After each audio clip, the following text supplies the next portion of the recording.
abasajja abazaala mu bakazi abaana omulimu gwammwe nga gwa kuzaala buzaazi baana ne mudduka ku bakazi bano ne mubalekera abaana, bannange mwekube mu mitima, mwekube mu mitima. Omukyala golaba mu katambi oyo abbaawe ayitibwa Karukira Anthony yamuddukako ng'amulekedde abaana babiri. Omu essaawa zino wa myaka 9 naye nga yamuleka wa myaka 2, omulala wa myaka 10 naye nga yamuleka wa myaka 3 ndowooza. Okitegeera?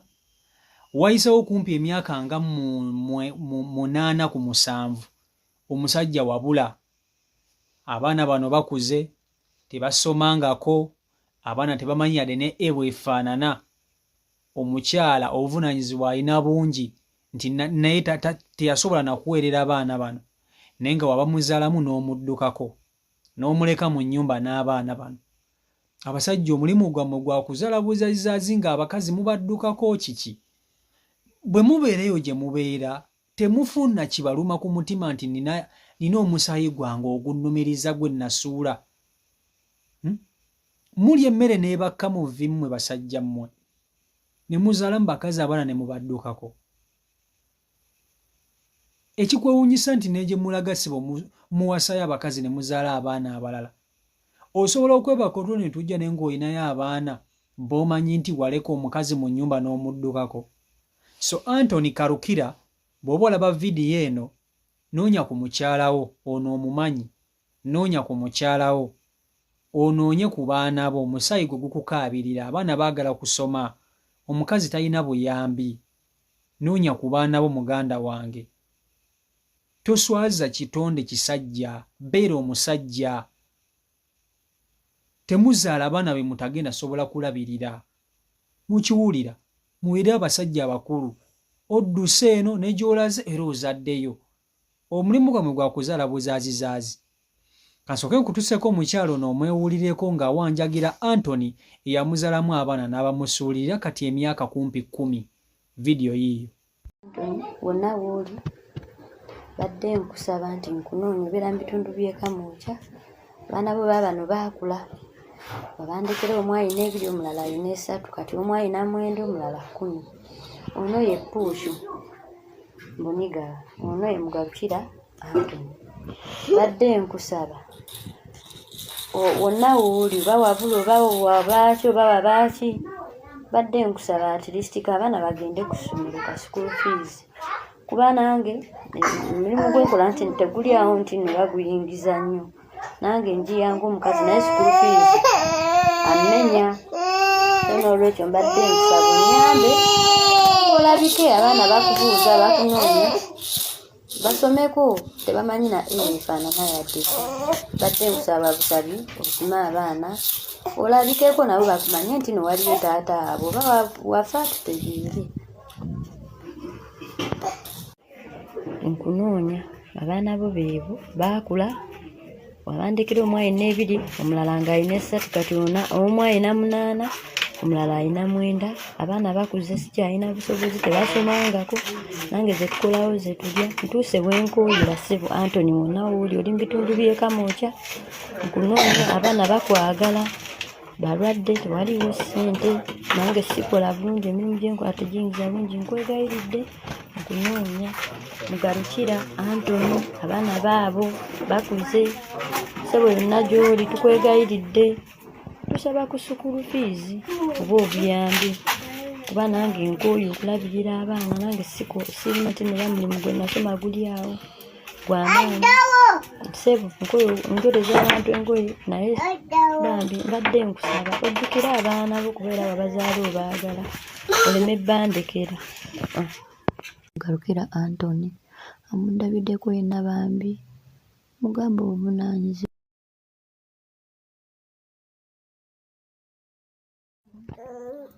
Taata tukunoonya tetusoma, maama talina ssente, yonna gye wabulira,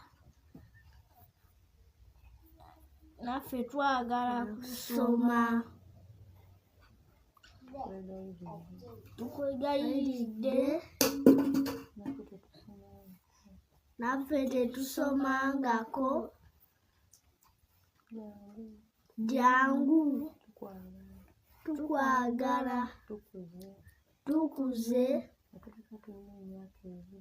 watuleka tukyalina emyaka ebiri